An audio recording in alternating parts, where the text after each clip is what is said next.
The radio was playing something forgettable, a low, rhythmic hum that barely competed with the sound of the wind rushing through the open windows of Tommy's truck. It was that kind of mid-afternoon, the golden hour light catching the dust motes on the dashboard, making everything feel suspended, permanent. Tommy was laughing. It was his signature sound, a deep, booming bark that made the whole cab feel warmer, safer. He was talking about his plans for the weekend, his hands loose on the steering wheel, his eyes crinkling at the corners. For that one moment, there was no weight in the world. There was no addiction waiting around the corner, no impending wreckage. Just the road, the heat, and the sound of my brother's voice. Then, the intersection appeared. The stoplight was a smear of red against the bright blue sky. It felt like time slowed down, the way Tommy's head turned, the way his smile faltered, the way the world sharpened into terrifying, hyper-focused clarity. He didn't even have time to curse. The impact was a violent, bone-rattling collision that threw the laws of physics out the window. Metal folded in on itself like paper. The air turned into a cloud of shattered glass and swirling dust. When I finally managed to crawl out of the wreckage, my ears were ringing with a sound like a high-pitched siren. I stumbled toward the other vehicle, a sedan that had crumpled like an accordion. The driver's door was jammed open. The man inside was trying to stand, but he kept slipping, his boots tangling in the broken glass. He smelled like a brewery, sour, heavy, and unmistakable. He was slurring something about just being careful, swaying on his feet even though the road was flat.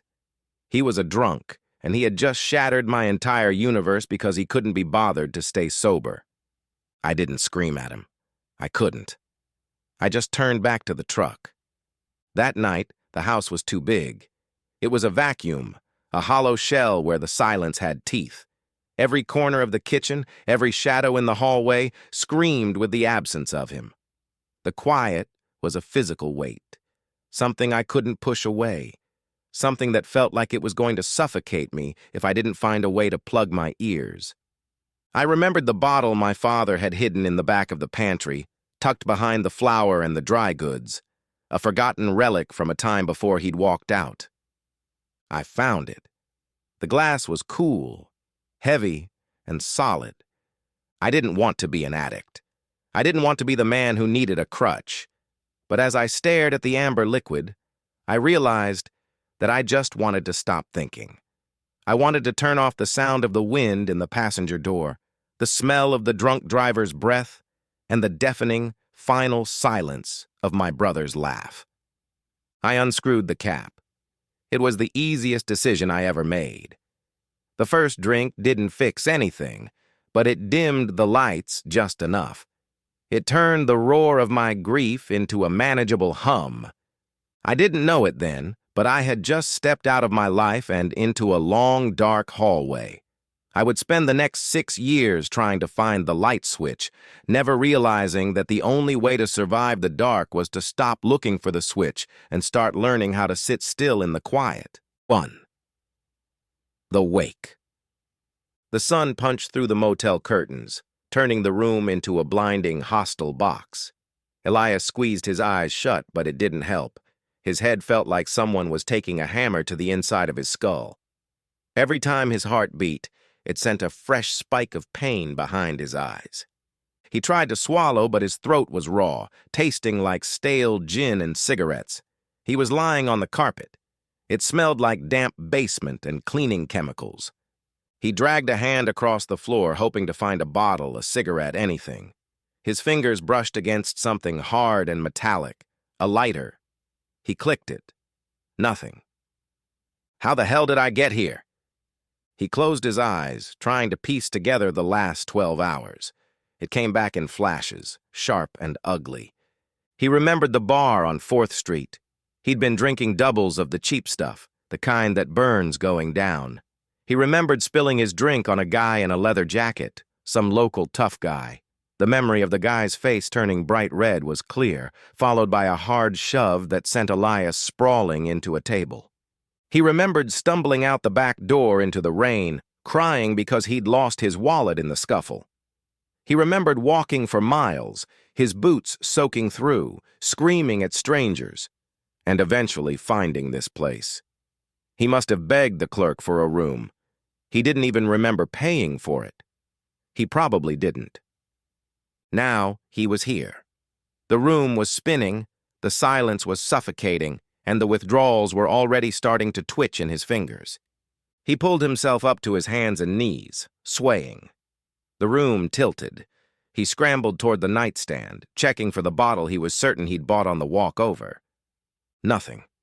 Just an empty glass and a cracked phone screen showing a dozen missed calls he knew he'd never answer. The grief slammed into him then. It wasn't a sudden shock. It was a heavy, constant weight that sat on his chest the second he wasn't drunk enough to ignore it.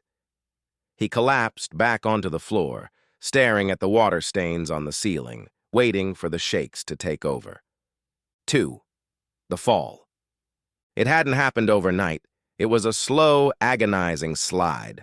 After I fled the motel, the city became a blur of dark alleys and cold rain. My withdrawals didn't just rattle me, they were dismantling me. Every hour without a drink felt like my skin was being flayed, the air around me vibrating with a low-frequency hum I couldn't escape. I had walked for miles, my boots soaking through, my mind fixated on only one thing, silencing the noise. By 2 a.m., I was a ghost haunting the sidewalk, and the corner store's neon sign felt like a lighthouse. The sign buzzed with a loud, aggressive frequency that made my head throb. I didn't want to steal. I didn't want to be the guy who got caught. But the sickness in my chest was absolute, a crushing weight that demanded an immediate chemical solution. I slipped inside. The air in the store was stale, smelling of floor wax and old paper. My hands were shaking so violently they looked like they belonged to someone else. I made a beeline for the aisle, my coat heavy and damp. I grabbed a bottle of cheap vodka, my fingers fumbling against the glass, and tried to jam it into my inner pocket. Then came the shout. A heavy hand grabbed my collar and yanked me backward. I panicked. The world narrowed down to the sound of my own pulse. I tried to pull away, but I tripped over my own feet, gravity taking over. The bottle slipped, hit the linoleum floor, and shattered. The sound was like a gunshot. The smell of raw alcohol flooded the air. It was everywhere, soaking into my jeans, taunting me because I couldn't drink it. The store owner was screaming, but the words were just noise. I was on the floor, pathetic and desperate, trying to lick the spill off the tiles just to get a taste, completely losing my mind. Then the world went black. I woke up on a concrete slab that felt like a block of ice. The holding cell smelled like cleaning chemicals, old sweat, and copper. My head was pounding, and my mouth tasted like I'd chewed on a handful of dirt. The withdrawals crashed into me with renewed violence. My body didn't feel like my own. It felt like something was crawling under my skin. I broke into a cold, greasy sweat that made my clothes stick to my back. My teeth chattered uncontrollably. I curled up on the floor, trying to make myself smaller. My muscles cramped so hard I was sure my bones would snap. I dry-heaved into the stainless steel toilet, but there was nothing left inside me, just bitter yellow bile. I don't know how long I was there. The ceiling lights were cage-covered and buzzed, never turning off. Minutes turned into hours of fever dreams. I kept hearing voices that weren't there. I kept waiting for someone to open the door, for the handcuffs, for anything other than the silence. My body was screaming for a drink, and the terror wasn't just about being in jail.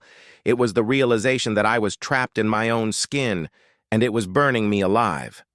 3. The mandate. 4 days later. The courthouse air was heavy, tasting like floor wax, old wood, and the faint, dusty smell of people who had given up on life. It was a suffocating, stagnant smell. I sat in the hard wooden pew, trying to keep my legs from bouncing. My suit, pulled from the back of my closet, smelled like mothballs and the sweat of the man I used to be.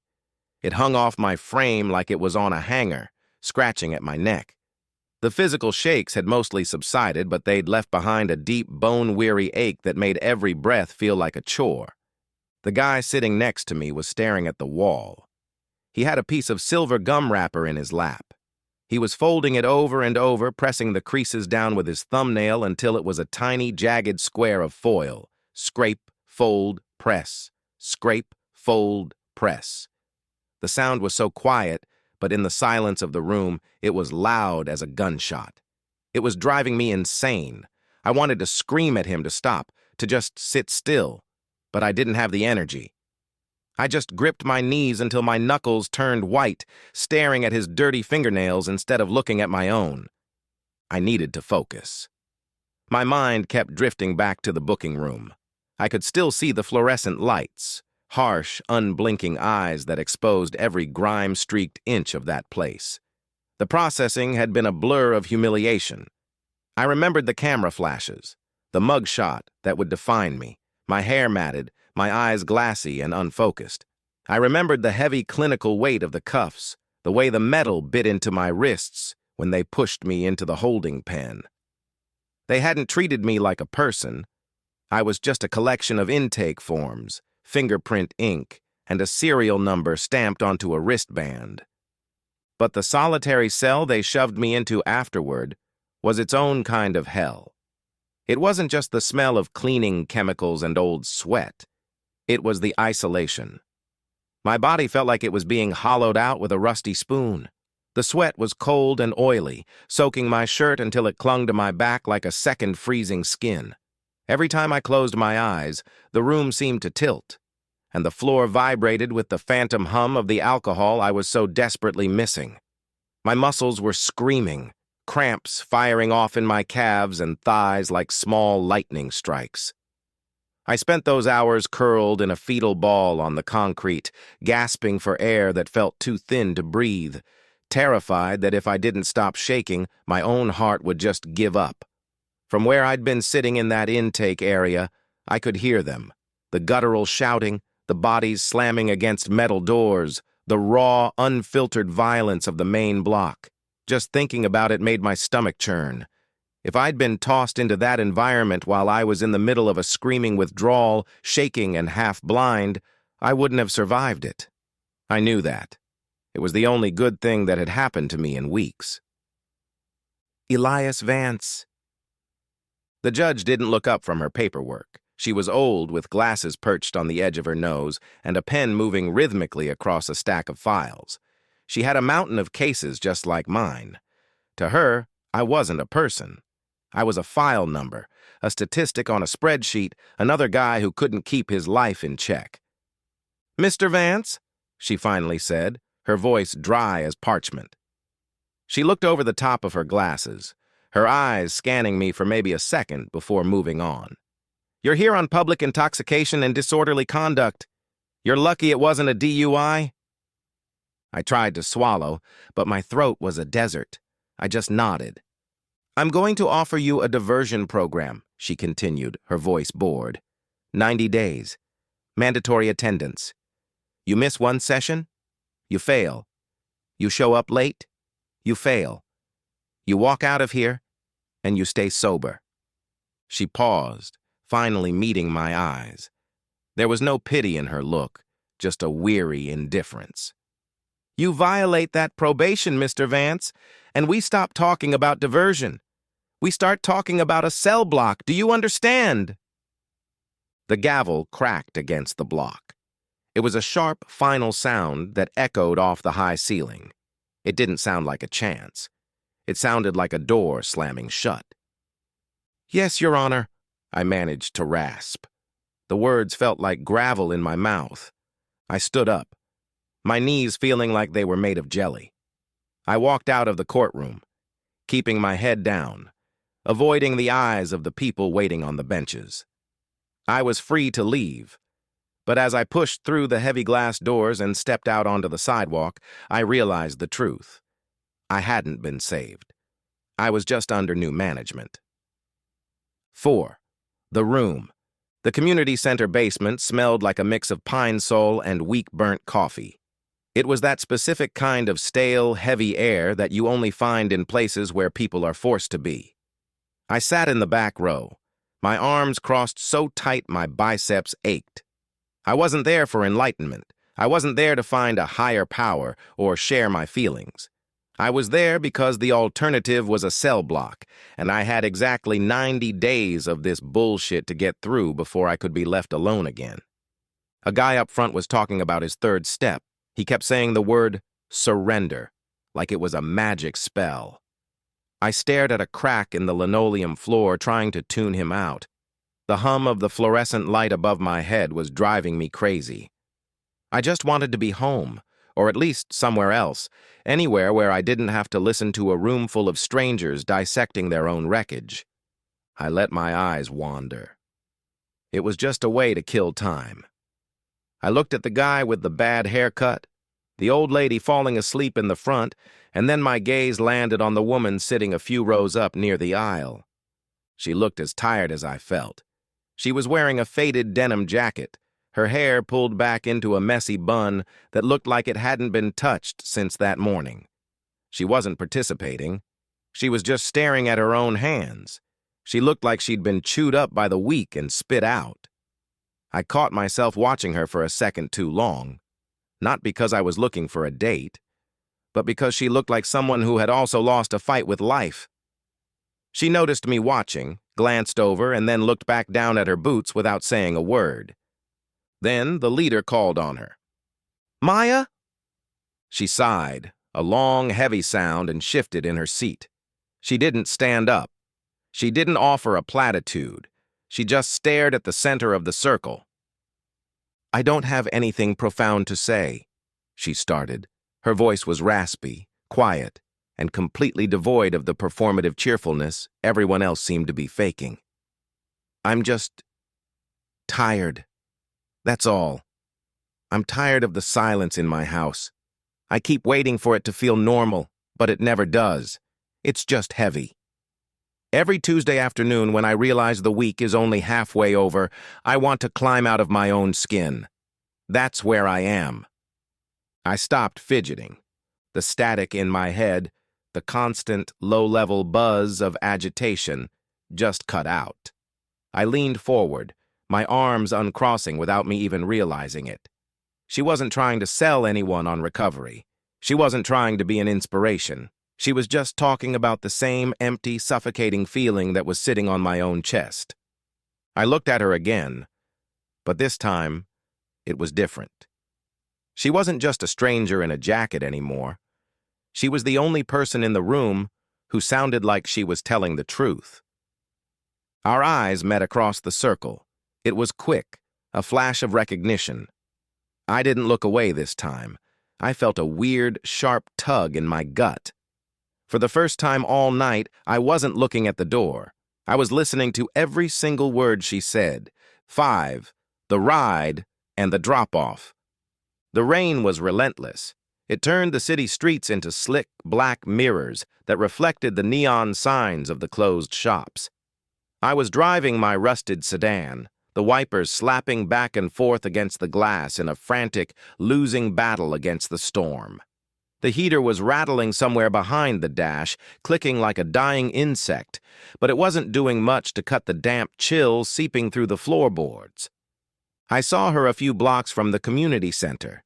She was standing under the inadequate awning of a bus stop, her head tucked down, arms crossed tight over her chest. It was Maya. I didn't even think about it. I just slowed down, my brake pads screeching in protest against the wet road, and pulled to the curb. I splashed through a deep puddle that sent a wave of dirty water halfway up the sedan's door. I leaned over, fighting the stiff manual crank to roll down the passenger window. The cold, wet air rushed in instantly, smelling like ozone and asphalt. "Bus isn't coming for another hour," I called out over the heavy drumming of the rain on the roof. "Get in!" She looked up, squinting through the downpour. She looked guarded, like she was expecting a threat. When she recognized me, the guy from the circle, the guy who looked just as wrecked as she did, she hesitated. She took a breath, then walked over and opened the heavy door.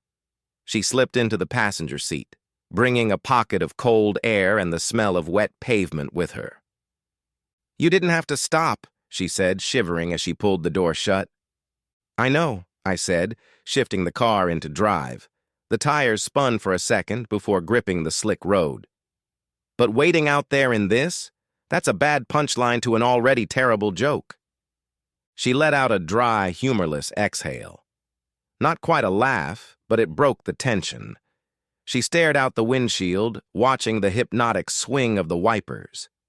We didn't talk for a few minutes. We just drove through the quiet, empty streets.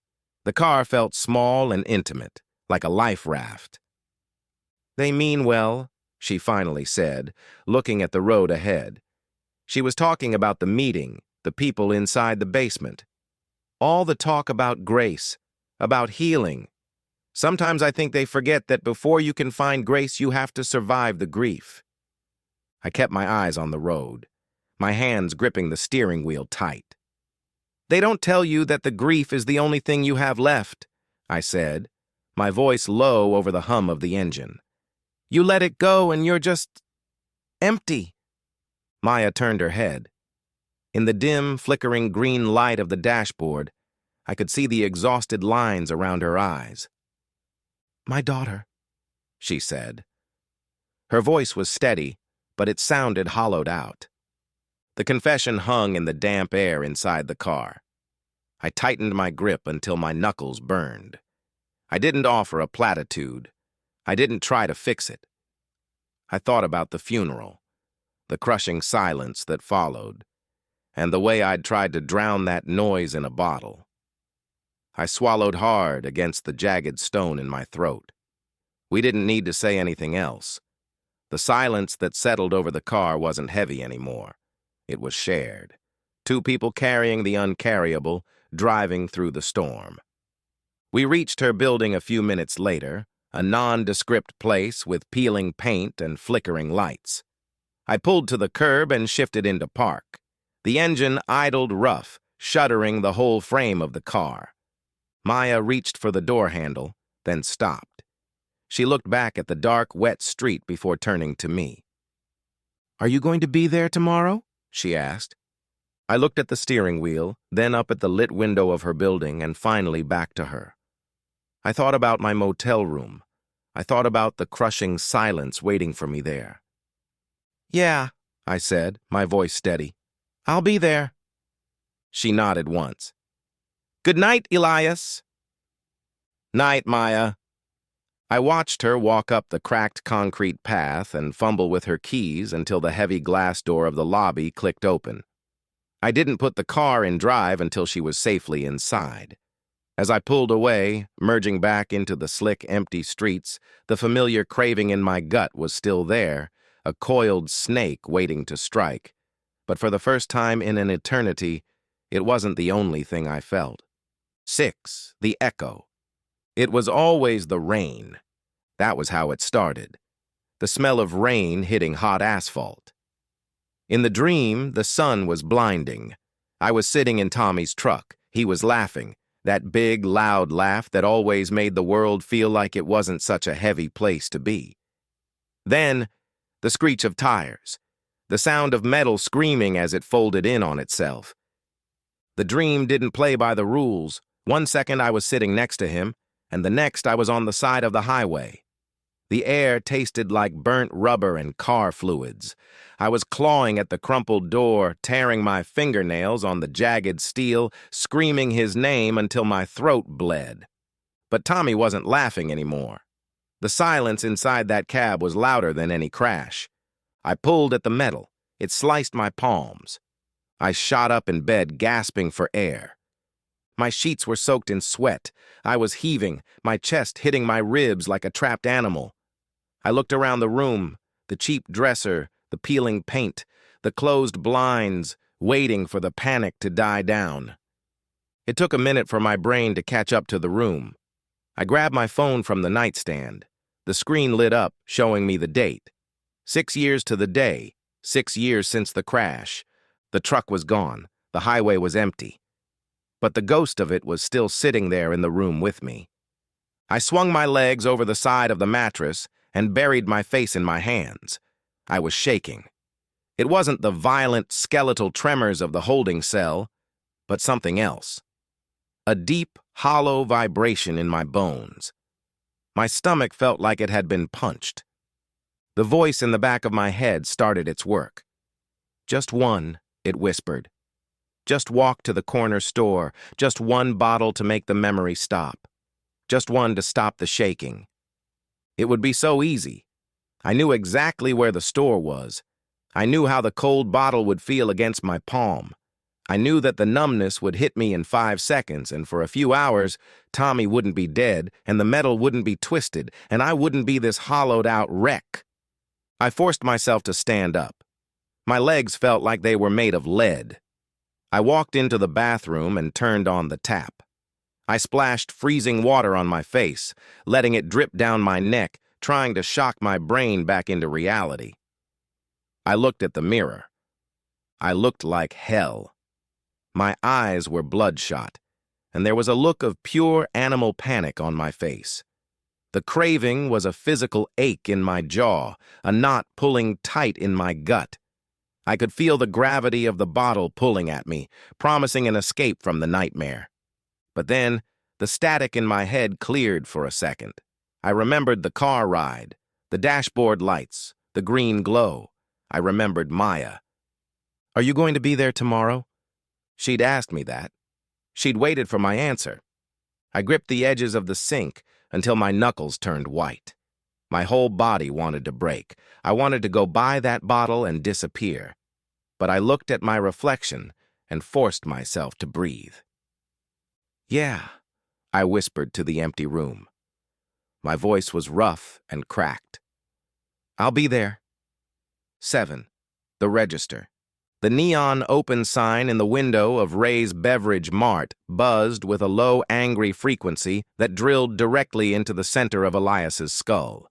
If hell had a scent, Elias was convinced it was the smell of this store. Damp cardboard, floor wax, and the sharp, undeniable tang of cheap fermented sugar. Working here used to be a convenience. Now, standing behind the counter on his first real day of forced sobriety, it was an active form of torture. He'd worked the register for 5 years. Ray, the owner, was a fixture in the back office, permanently tethered to a leather chair that had molded to his shape, watching daytime television through a haze of cigar smoke. Ray didn't ask questions about where Elias had been for the last week. He didn't ask about the bruised, hollow look in Elias's eyes, or the way his hands shook when he counted out change. When Elias had finally walked through the door that morning, expecting to be fired, Ray just grunted, tossed him the register keys, and said, "Try to make it through the shift, kid. I'm too old to train anybody else." It was the ultimate enabler's grace, and it was exactly what was going to kill him. Elias spent the afternoon in a state of suspended agony. Every bottle felt like a loaded gun in his hands. The amber liquid of the bourbons, the clear, sterile promise of the vodkas, they whispered to him from their perfectly aligned rows. He could feel the cold glass through his calloused fingertips. Just one twist of a cap. 5 seconds to unscrew it, 2 seconds to swallow. It would be so incredibly easy to make the noise stop. By 6 p.m., the evening rush started, the blue-collar workers buying six-packs to take the edge off, the desperate regulars with shaking hands, avoiding eye contact as they bought their pints of bottom-shelf gin. Elias rang them up automatically, his own withdrawals peaking. His skin was crawling, coated in a cold sweat, and his hands were trembling so badly he dropped a handful of coins onto the floor. At 6:45 p.m., the store finally emptied out. The meeting in the church basement started at 7 p.m. It was a 20-minute walk, or a 10-minute run if he pushed it. He looked at the clock on the wall. The second hand ticked forward, loud and deliberate. "Are you going to be there tomorrow?" "Yeah, I'll be there." Elias reached for his denim jacket draped over the stool behind the counter. He just needed to tell Ray he was leaving. He grabbed his keys, but his fingers spasmed, and the metal ring clattered loudly to the linoleum floor. He cursed under his breath and dropped to one knee to retrieve them. When he looked up, he was eye level with the space beneath the register. The plastic half-pint bottles of cheap vodka. The impulse buys. His heart began to hammer a frantic, deafening rhythm against his ribs. The craving wasn't just a thought anymore. It was a physical entity in the room with him, wrapping its hands around his throat. I can't walk in there shaking like this. Everyone will stare. Just enough to steady my hands. Just a sip to get me through the door. It was the oldest lie in the book, and he swallowed it whole. Elias reached out, his trembling fingers wrapping around the cheap plastic of a half-pint. He stood up slowly, keeping his back to the security mirror, and broke the paper seal with his thumb.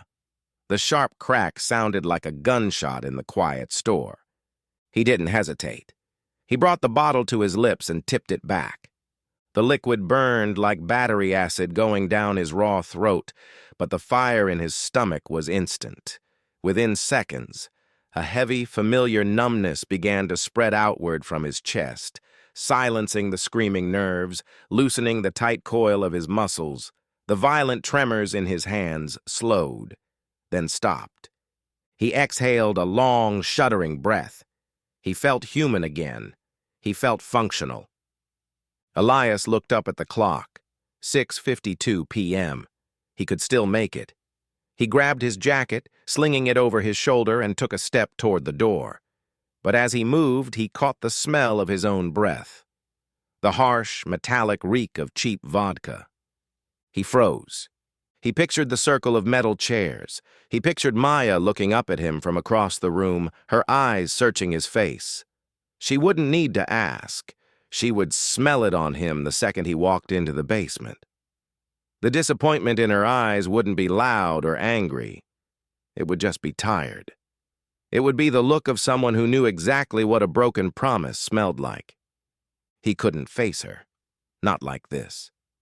Elias slowly lowered his jacket back onto the stool. He looked at the half-empty plastic bottle resting on the counter. The clock clicked to 7:01 p.m. The meeting had started. He was officially absent. He had broken his word. The heavy stone of self-hatred settled deep into his gut, heavier than the grief. With a terrifying, hollow calm, Elias reached for the second half-pint of vodka in the display box. The battle was over. The dam had broken. He didn't stop until the plastic display was completely empty, tossing the small, clear shells into the trash bin beneath the register. The burn in his throat quickly gave way to a roaring, artificial warmth that flooded his chest, effectively incinerating the guilt, the memory of Maya's face, and the relentless ticking of the clock. An hour later, Ray emerged from the back office, an unlit cigar clamped between his teeth. He stopped behind the counter, taking one long look at Elias's glassy eyes and the exaggerated, rigid way he was standing to keep his balance. Ray didn't yell. He didn't even look surprised. He just reached out, took the register keys from the counter, and pointed a thick finger at the front glass. "Go home, Vance," Ray said, his voice entirely flat. "Don't bother coming in tomorrow." 8. The fallout. The cold night air hit Elias like a physical blow as he stumbled out of the beverage mart. It wasn't just the drop in temperature, it was the abrupt shift from the artificial buzzing warmth of the store to the indifference of the street. He didn't walk toward St. Jude's. The meeting was over anyway, a closed door he had locked from the inside. Instead, he walked aimlessly, his boots slapping the pavement in a rhythm that felt hollow. The cheap vodka acted as a chemical shield, thick and numbing, insulating him from the bite of the wind, but it was a fragile armor, and he could already feel the cracks forming. The streetlights bled into long, blurry streaks of yellow, casting the city in a sickly, jaundiced light. Without the physical anchor of the store's register or the forced interaction of customers, the alcohol began to turn on him. It dragged his mind down into a familiar undertow, the kind where thoughts don't flow so much as they spiral. He found himself sitting on a rusted metal bench outside a closed laundromat, a tomb of forgotten clothes and soapy, lingering scents. He dropped his head into his hands, the metal of the bench cold against his jeans, staring at the cracked concrete between his boots. He had chosen the numbness. He had chosen the ghost of a feeling over the weight of reality. His phone buzzed in his jacket pocket, a sharp, jarring vibration against his ribs that felt like a localized earthquake. He ignored it, squeezing his eyes shut as if that could delete the interruption. It buzzed again, insistent, rhythmic, a demand he couldn't outrun. Fumbling with the zipper, Elias pulled the phone out and squinted at the shattered screen. The harsh backlight stung his eyes, turning the night even darker when he looked away. It was a text message from an unsaved number.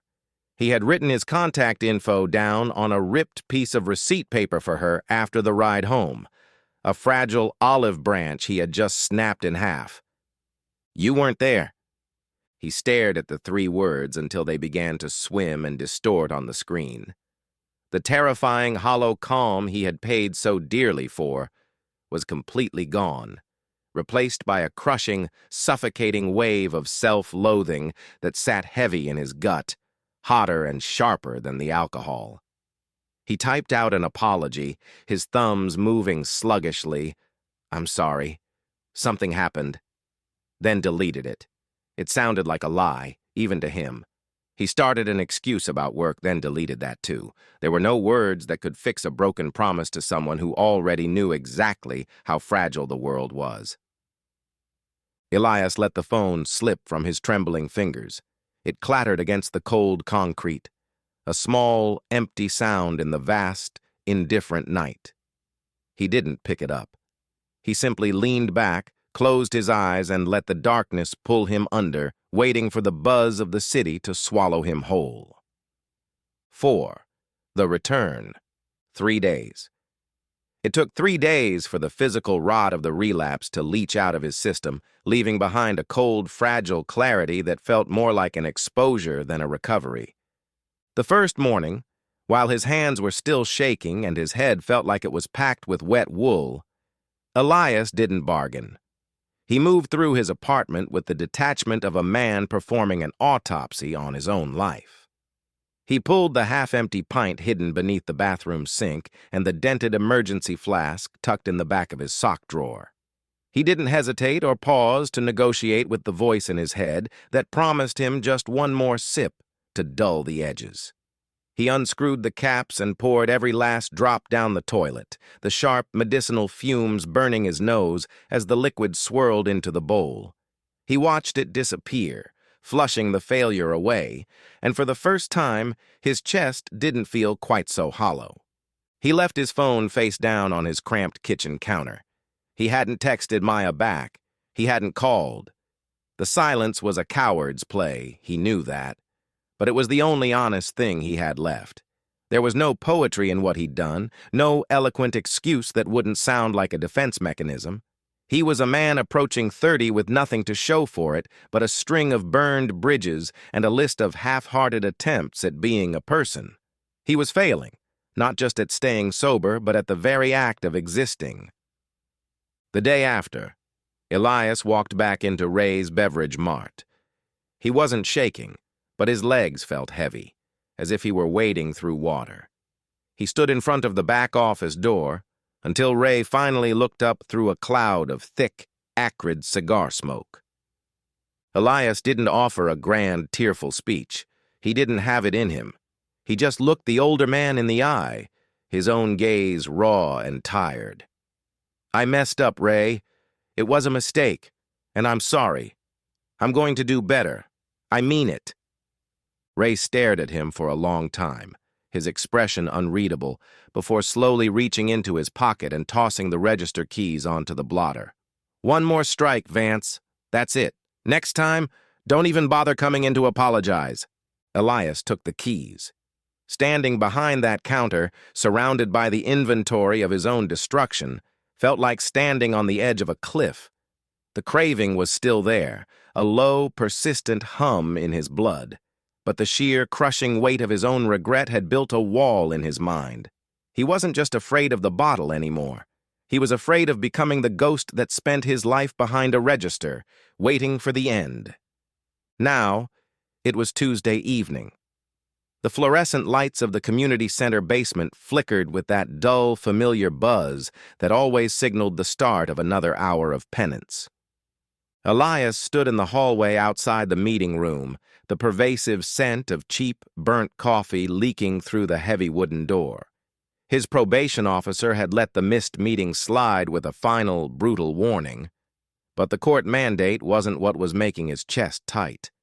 It was the crushing realization that he was walking back into a room of people who had no reason to trust him. He gripped the brass handle of the door, his palms sweating against the cold metal. He had to face the room. He had to face her. He thought about his empty apartment, the silence that was waiting for him, and the way he had consistently chosen to be a disappointment. He wasn't just a drunk. He was a man who had lost his direction, his brother, and now his dignity. Taking a slow, jagged breath, Elias pushed the door open and stepped back into the circle. 10. The surrender. The basement felt different tonight. The harsh, fluorescent lighting hadn't changed, and the burnt coffee smelled just as bitter, but the defensive wall Elias had built between himself and the circle of metal folding chairs was gone. He didn't take his usual spot in the back row. He pulled a chair directly into the main circle. When he sat down, he finally looked across the room. Maya was already there. She held a styrofoam cup in both hands, her eyes locking onto his the second he joined the circle. She didn't look angry. She just looked tired, her gaze carrying the heavy, unspoken weight of his text message left unread and his empty seat from 3 nights ago. Elias held her stare for a long moment, offering a slight, apologetic nod, before turning his attention to the meeting leader. For the first 20 minutes, he listened. He actually listened, the static in his head replaced by the terrifying clarity of his own sobriety. He heard the stories of slip-ups, of quiet victories, of the crushing daily weight of just existing. Then there was a lull in the conversation. The leader asked if anyone else needed the floor. Elias looked at his hands. They were steady. He thought about the empty plastic shells in the trash can at Ray's, the vodka swirling down his apartment toilet, and the deafening silence of the last 6 years. It was time to stop outrunning the ghost. He cleared his throat. It felt like swallowing glass.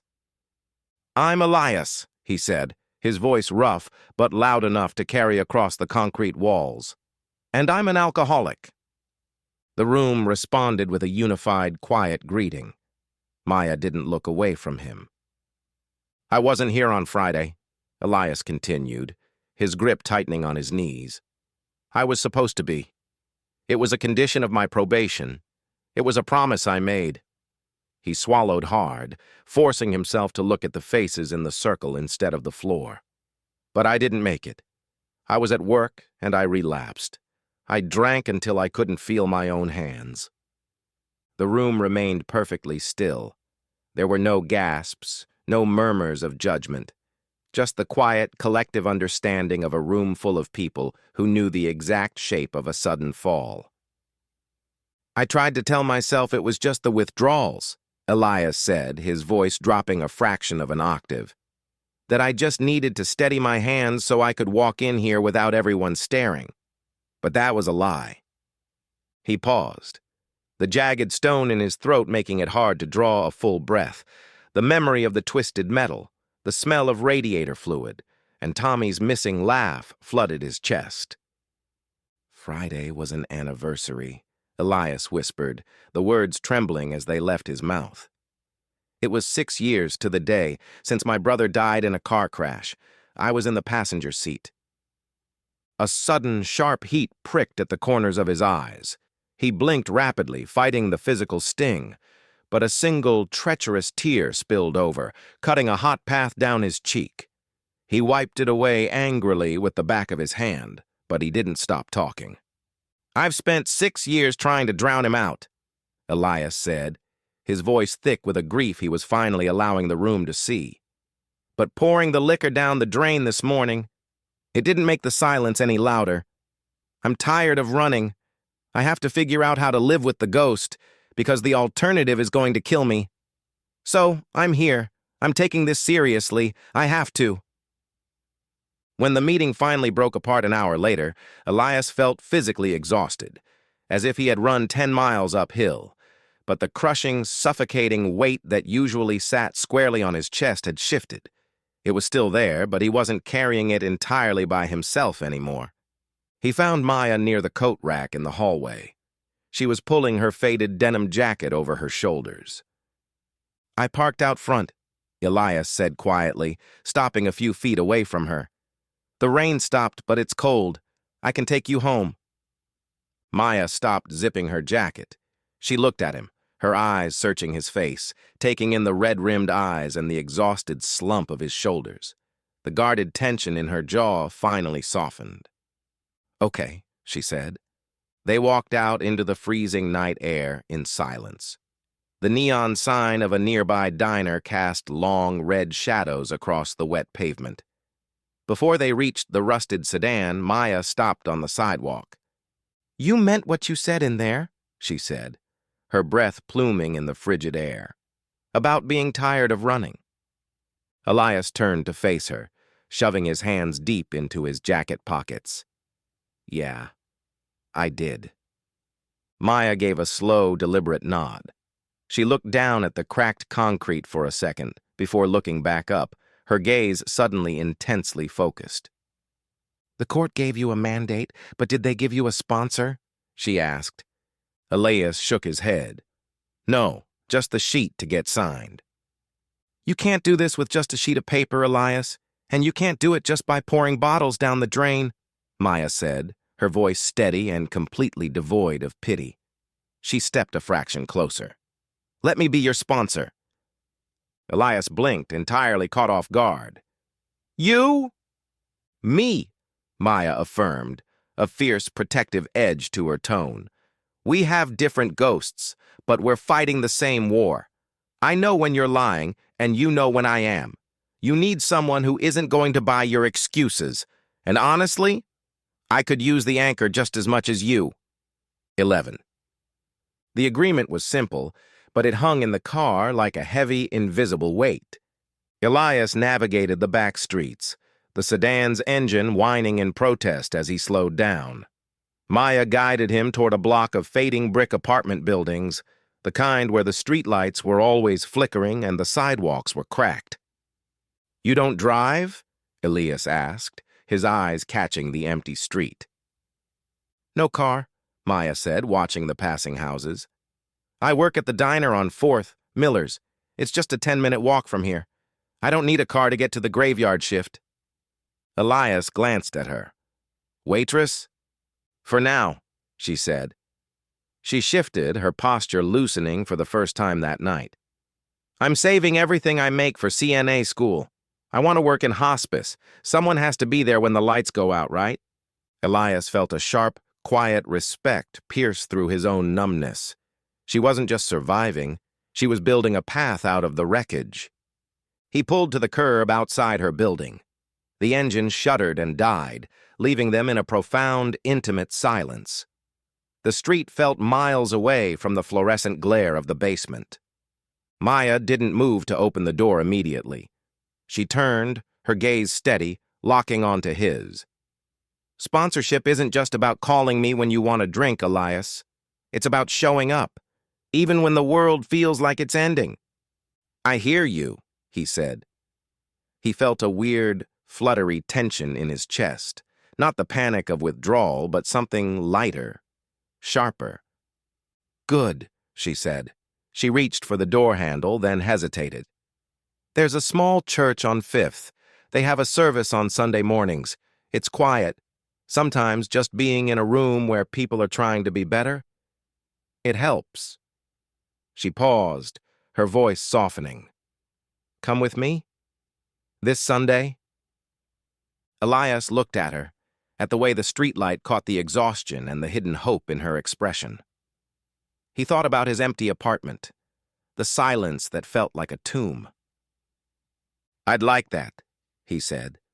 Maya nodded, a small, genuine smile finally touching her lips. It transformed her face, making the years of grief seem to drop away. 10 a.m., don't be late. She stepped out into the cold, closing the door softly behind her. Elias watched her walk up the path to the lobby, his hands resting on the steering wheel. The car still smelled like her, rain and something faint, like old books. As she disappeared inside, he realized the silence in the car wasn't oppressive anymore. For the first time in a long time, the quiet felt like an open door. 12. The morning light. Sunday morning arrived without the jagged, suffocating panic Elias had come to expect. The sun, filtered through his thin curtains, didn't feel hostile, just persistent. He found himself standing in front of the mirror, buttoning a shirt he hadn't touched in months. He felt like an actor preparing for a role he wasn't sure he could pull off, but for the first time, the performance felt purposeful. He wasn't just hiding. He was trying to exist in the world. The church on Fifth was exactly what Maya had described. Small, unassuming, and tucked away from the roar of the main avenues. He spotted her standing near the entrance, her coat wrapped tightly against the chill, her hair pulled back in a loose braid. When she saw him, her guarded expression dissolved. She didn't offer a dramatic greeting, just a small, relieved nod that made the tension in Elias's shoulders drop an inch. "You made it," she said. "I made it," he replied. The service was quiet.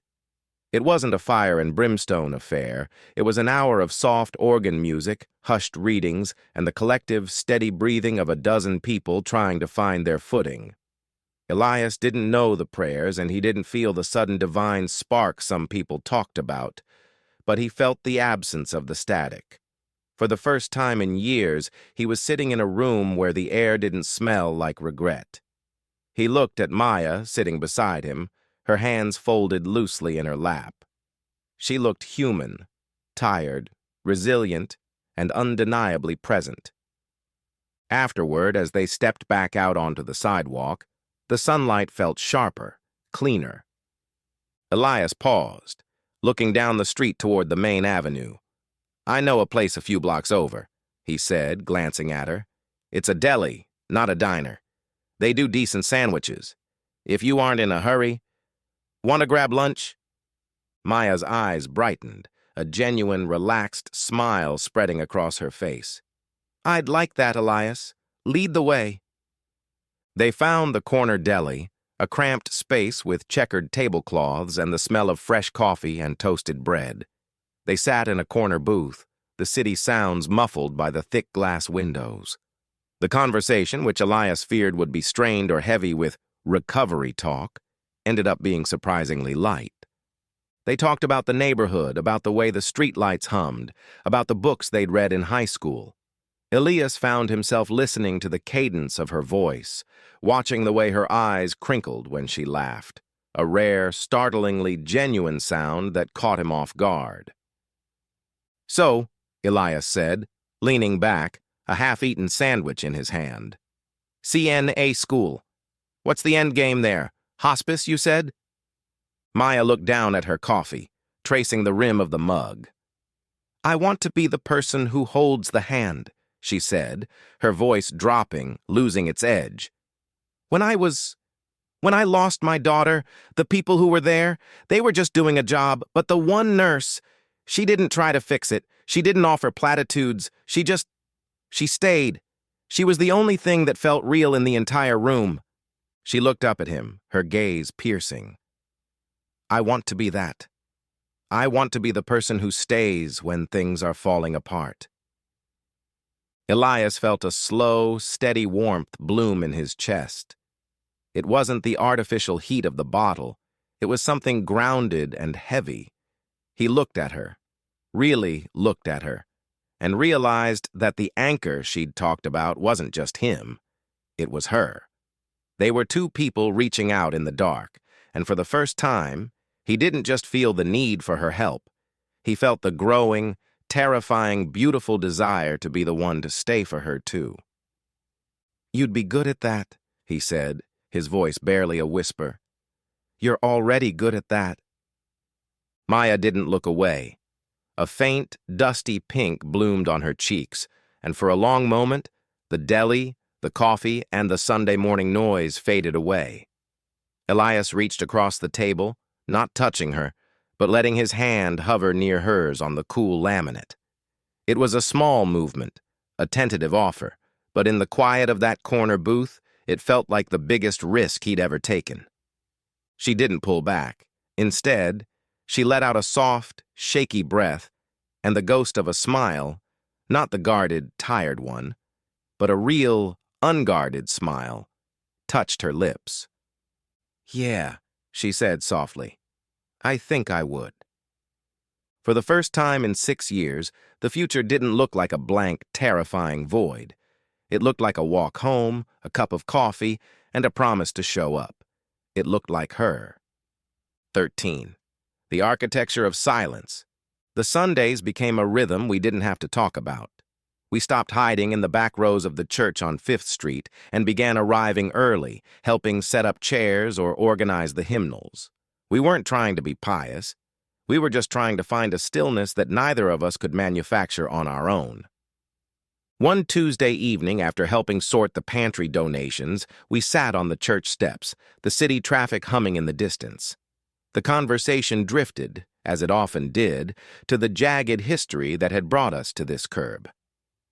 "I'm 32, I said, leaning back on my palms. "Only child. Both parents are gone." Maya shifted beside me, hugging her knees. 34. Mom is still around, but we haven't spoken in years. I think that's why losing my daughter felt like losing my entire world. It was like I was the last one left of my own tribe. I looked at her, then out at the street. I get that. When Tommy died, it wasn't just a brother I lost. It was the only person who knew what it was like to grow up in our house. It was just me and him against the silence. I hesitated, my jaw tightening. It wasn't even a fair fight. A guy, 3 times over the limit, just blew through a red light. T-boned us. Took him instantly. I stared at the asphalt, the anger still a low electric hum beneath my skin. I spent 6 years hating that guy, hating him so much it became my personality. Maya reached out, her hand resting briefly on my forearm, a light, steady weight. "Hate is heavy, Elias. I carried it too. It's a full-time job that doesn't pay anything." They fell into a companionable silence. The church was becoming a place where we could admit these things, where the air didn't demand we be perfect, just present.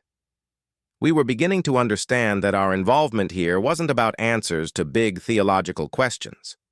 It was about the concept of grace, the idea that we were allowed to exist, even when we felt like damaged goods. One Sunday, the service was sparse. The organist was out, and the morning felt particularly hollow. After the small group filed out, we stayed behind. The sanctuary was empty, save for the dust motes dancing in the shafts of light coming through the stained glass. I watched Maya. She wasn't praying. She was just sitting there, her shoulders dropped, her breathing slow. It was the first time I'd seen her truly let go of her armor. "Why this place?" I asked quietly, not wanting to break the spell. "It's just a room, Maya."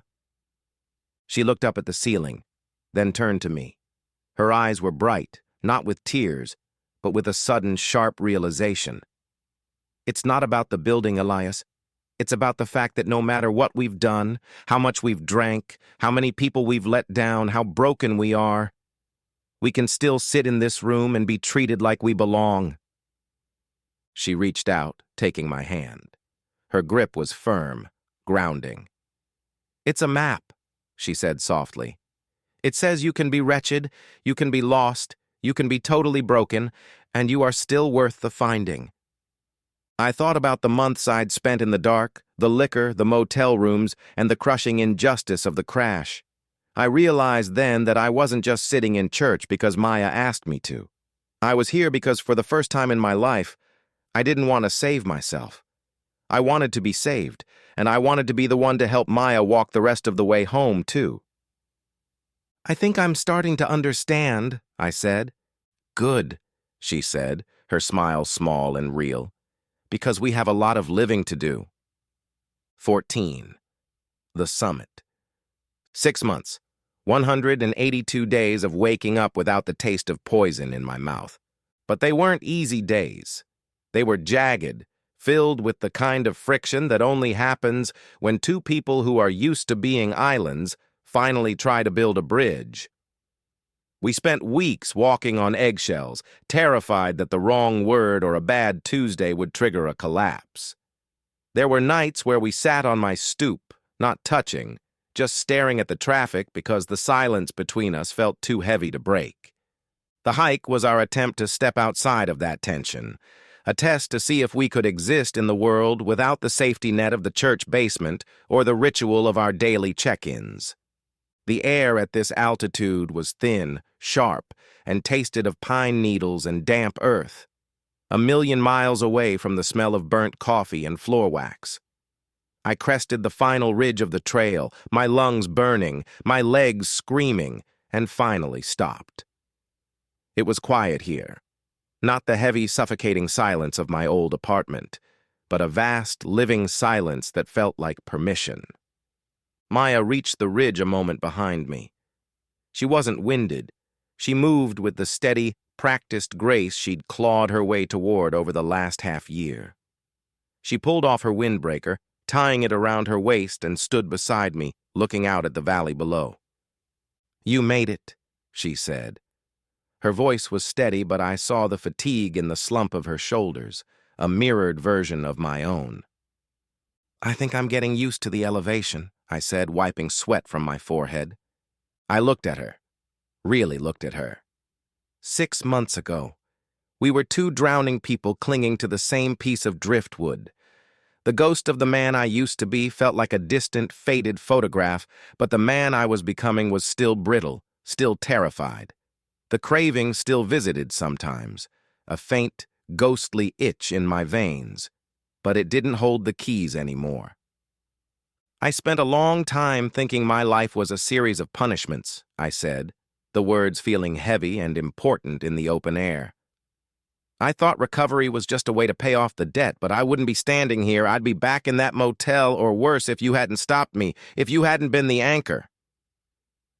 I stepped closer, the physical distance between us shrinking until I could see the reflection of the sky in her eyes. "I'm not doing this because of the court mandate anymore. I'm doing this because you showed me that I was worth finding. Everything I have today, the sobriety, the days without the shakes, this mountain, it belongs to you as much as it belongs to me." Maya's breath hitched. She looked at me, not with the pity of a sponsor, but with the raw, terrifying vulnerability of a partner. "I love you, Maya," I said. The words were quiet, almost stolen by the wind, but they felt like the most honest thing I had ever spoken. Maya froze. Her eyes searched mine, looking for the lie, the shadow of the man who needed saving. But she didn't find it. She let out a breath she seemed to have been holding for months. "I love you too, Elias," she whispered. And then she closed the gap. Her lips were cool from the mountain air, but the kiss was warm, grounded, and desperate in its own quiet way, a reclamation of everything they had lost and everything they were finally finding. 15. The departure. The neon sign in the window of Ray's Beverage Mart buzzed with a low frequency that had become the soundtrack to the last 8 months of my life. It was a sound I used to find aggressive, almost predatory. But tonight, it just sounded like background noise, the hum of a life I was finally stepping out of. I stood behind the counter, counting the final drawer of the evening. It was my last shift. I'd spent the last few weeks training Leo, a kid who had the same glazed look in his eyes I'd had when I first started, though thankfully, none of the desperation. I set the drawer in the safe and walked to the back office. The door was ajar, and the air inside was thick, as usual, with the scent of cheap cigars and stale coffee. Ray was in his chair watching a rerun of a cop drama, his face bathed in the blue, flickering light of the TV. He didn't look up when I knocked, but he tapped the ash off his cigar into an overflowing crystal tray. "Drawers short, Vance?" he asked, his voice a gravelly rumble. "Drawers perfect, Ray," I said, leaning against the door frame. "Just like always." Ray grunted, finally shifting his gaze from the screen to me. He squinted through a plume of smoke, looking at me with those tired, observant eyes that had seen 1,000 desperate men walk through that front door and never walk out. "So," he said, "this is it then. You're actually climbing out of the hole." "It's a better job, Ray, a better paycheck. It's time." Ray was quiet for a long moment. He looked back at the TV, then took a slow drag of his cigar. "Most of the guys who stand behind that register as long as you did, they don't make it out, Elias. They either burn out or they just disappear into the inventory." He turned his head again, looking me directly in the eye. "You didn't just walk out of here. You climbed out. That counts for something." I took a breath, letting the moment hang between us. I needed to say it. I hadn't let myself say it out loud before, but as I looked at the man who had let me keep my job when I was barely holding on to my life, I felt a heavy, warm surge of gratitude. "Ray," I said, my voice steadying, "I've been doing a lot of thinking about these past few months. When everyone else in my life walked away, when the bridges were burnt and I had nothing left, you never gave up. You gave me a chance every single day I walked through that door, even when you had every reason not to." I stepped into the room, abandoning the safety of the door frame. "You kept me anchored when I was ready to drift away. I don't think I would have made it without you." Ray went silent again, his expression unreadable, though his jaw tightened just a fraction. He stared at the ash on the tip of his cigar for a long time, the only sound in the room the hum of the television. Then he stubbed the cigar out with a slow, deliberate motion. "I didn't keep you around for charity, Vance," he muttered, though his voice lacked its usual sharp edge. "I kept you because when you weren't hitting the bottle, you were the only guy here who didn't steal me blind. You earned your keep." "Maybe," I said with a small smile, "but I still owe you." I felt the weight of what I had come in here to ask. "Ray, I'm planning on proposing to Maya. We're finally at a place where we can build something real. We've even started talking about, well, starting a family. I know it sounds wild, given everything, but for the first time, I don't feel like I'm just trying to stay afloat. I feel like I'm building a home. I want you to know because you saw the worst of it, and you stuck around." Ray raised an eyebrow, a slow, skeptical grin spreading across his face. "That girl who used to come in here and pick you up? The one who looked like she'd break my windows if I gave you a hard time?" "That's the one." "Well, I'll be damned," he chuckled, the sound more like a cough than a laugh. "You managed to hold on to something good, Vance. We're planning a small gathering for the proposal and for the wedding later on. I know it's a big ask and I know you don't do fancy, but I would love to have you there. It wouldn't feel right without you." Ray stood up, his knees cracking, and walked over to me. He clapped a hand on my shoulder, a heavy, calloused grip that felt like a goodbye, and perhaps a begrudging benediction. "I'll be there," he said, his voice gruff, clearly trying to hide the fact that he was actually touched. "But don't expect me to wear a tuxedo. It's a park, Ray. There's grass. That's about as fancy as it gets." He let out a short, sharp huff of laughter. "Get out of here, Vance. Go enjoy life. Don't look back at the register." I turned and walked out of the back office, leaving the cigar smoke and the hum of the neon sign behind me. For the first time in 5 years, as I stepped out into the cool night air, I didn't feel like I was escaping. I felt like I was arriving. 16, the vow. The park was alive with the kind of golden light that makes everything feel like a beginning. It wasn't a grand wedding, just a few folding chairs, a borrowed acoustic guitar, and the smell of fresh-cut grass. Ray was there, looking profoundly uncomfortable in a suit that was clearly 3 sizes too big, but he was actually smiling, a genuine, lopsided thing that made him look a decade younger. When Maya walked down the makeshift aisle, the world seemed to sharpen.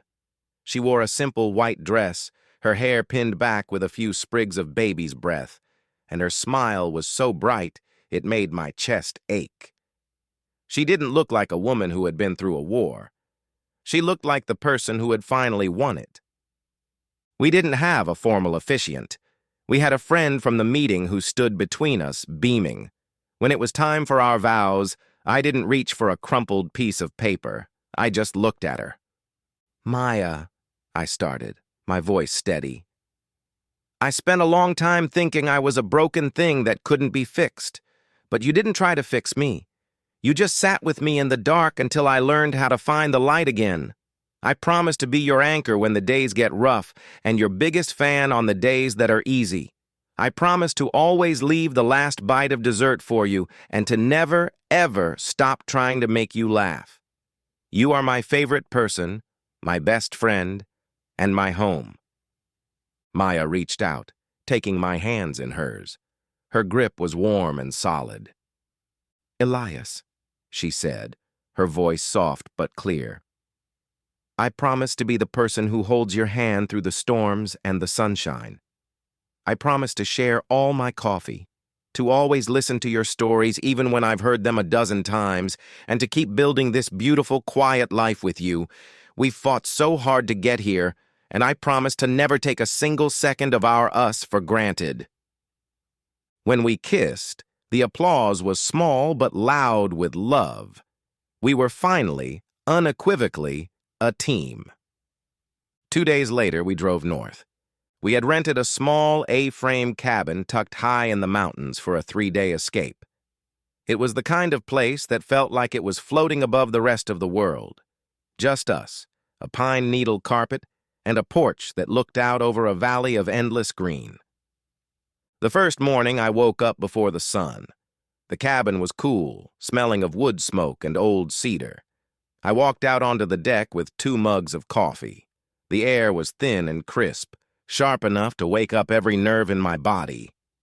Maya stepped out behind me, wrapped in an oversized wool blanket, her hair a wild mess. She didn't say a word. She just leaned against my side, taking the mug I offered. We watched the mist roll over the peaks, silent and content. For the first time in my life, I didn't feel the need to fill the quiet with noise or distraction. "Is this real?" she asked, her voice barely a whisper. "It's real," I said, kissing the top of her head.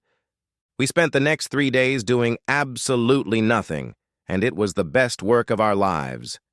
We hiked trails that were easy enough for us to talk the whole way, picking wildflowers and laughing at Charlie, who was convinced he was an explorer. We cooked simple meals on a small propane stove, burnt the toast, and didn't care. We read books in the hammock until we fell asleep, waking up to the sound of birds and the feeling that we had all the time in the world. There was no talk of the past, no shadow of mandates or meetings. There was only the feeling of her hand in mine as we walked the ridgeline, the shared silence of the evenings by the fireplace, and the overwhelming, simple realization that we were happy. We had spent so long surviving that we had forgotten how to live, but up here, in the quiet of the pines, we were finally learning. On the last night, I sat on the porch, watching the stars bloom in the dark sky.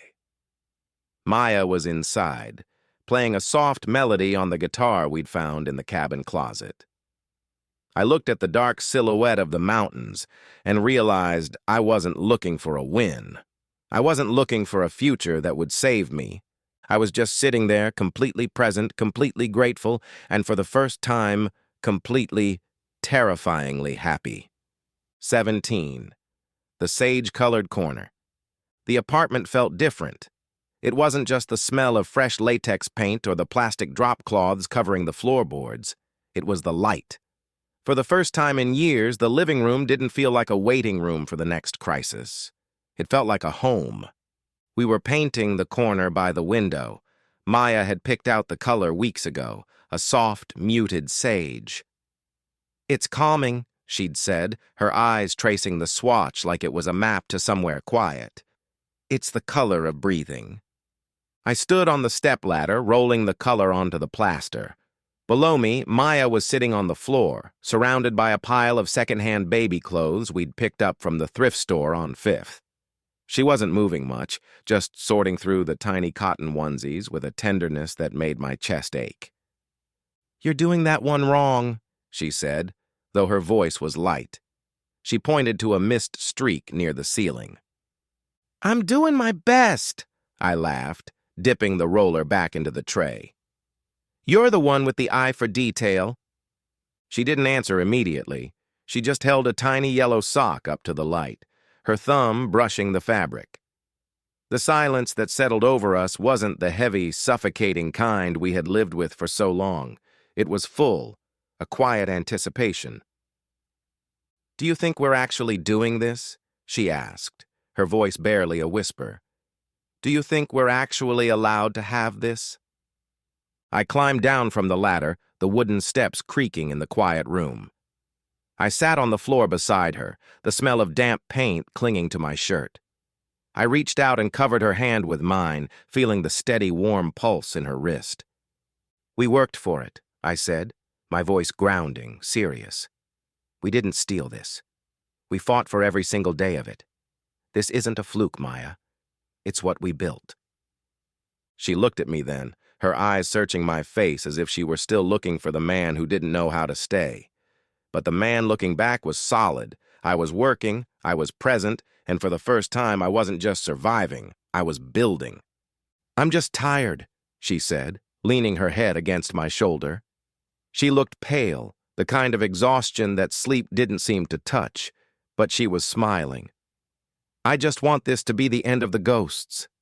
I want this room to be the only thing we have to think about." "It will be," I promised. I spent the rest of the afternoon taping off the baseboards and helping her organize the tiny clothes.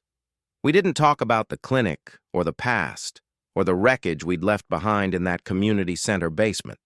We talked about names. We talked about where we'd put the crib.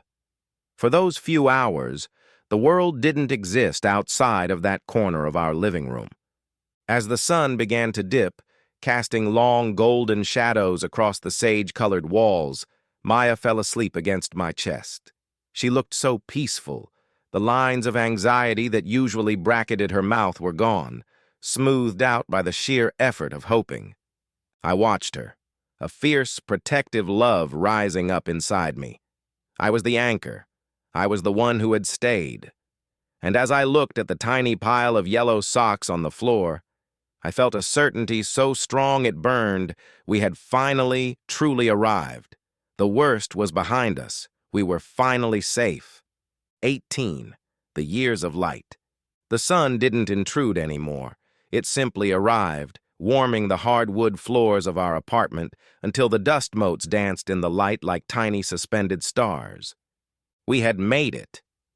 It was a phrase we used often, usually when we were looking around the living room at the things we'd accumulated. Not luxury, but sufficiency. The books stacked on the low shelves, the plants in the window, and most importantly, Charlie. We had rescued him on a rainy Tuesday from the city pound.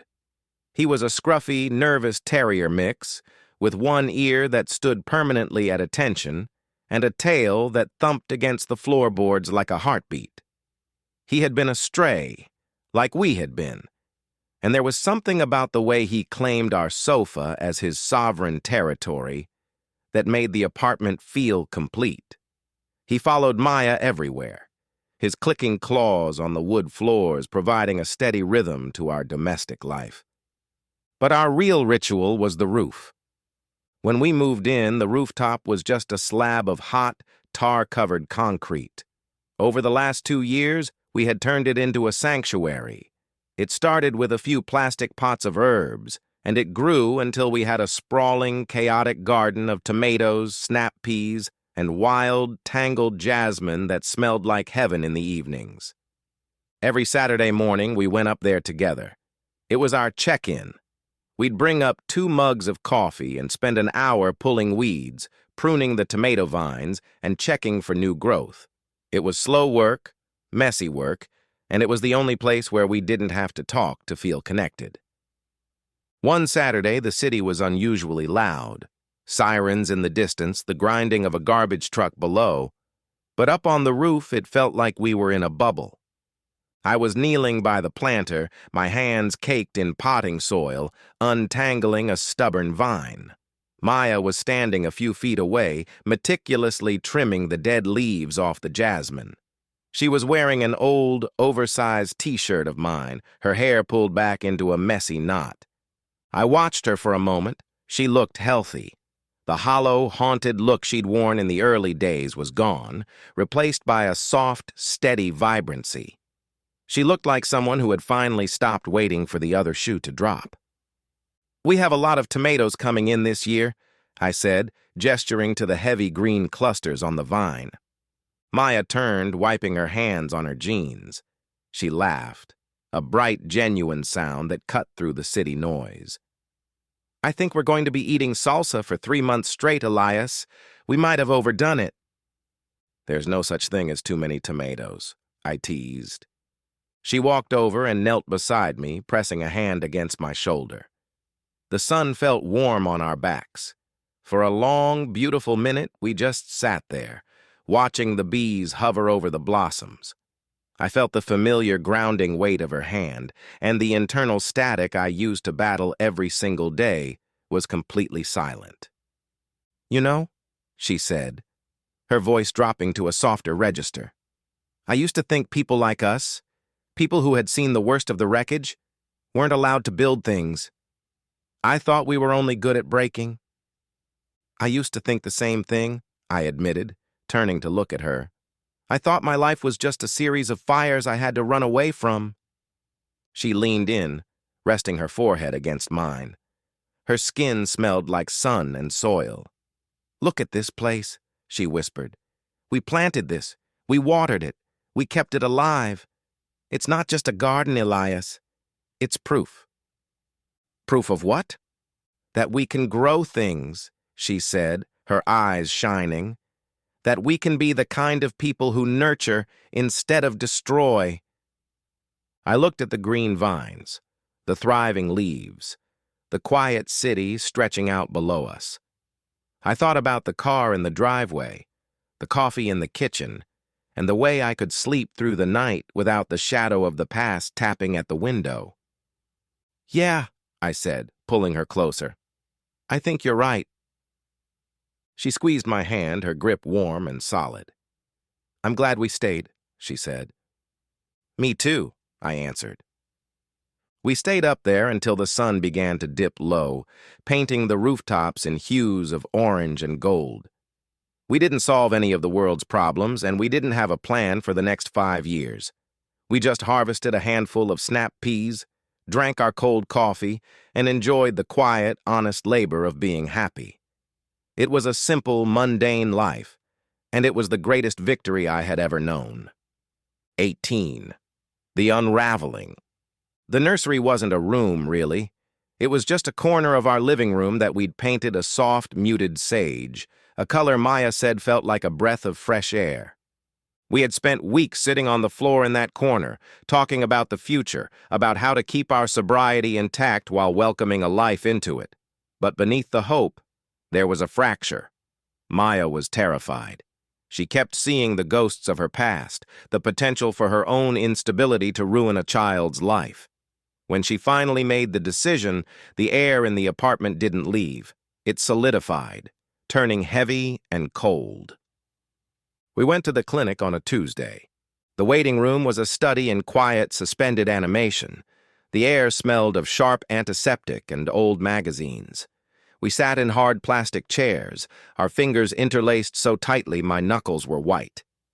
Maya was quiet, her gaze fixed on a potted plant in the corner, her face a mask of resolute, painful focus. When they called her back, the transition was swift, stripped of any warmth. She was led through double doors, and I was told to wait. I paced the small beige hallway until I couldn't stand the smell of the cleaning solution anymore. Eventually, they let me into the recovery area. She was lying on a narrow cot, covered by a thin, paper-like sheet.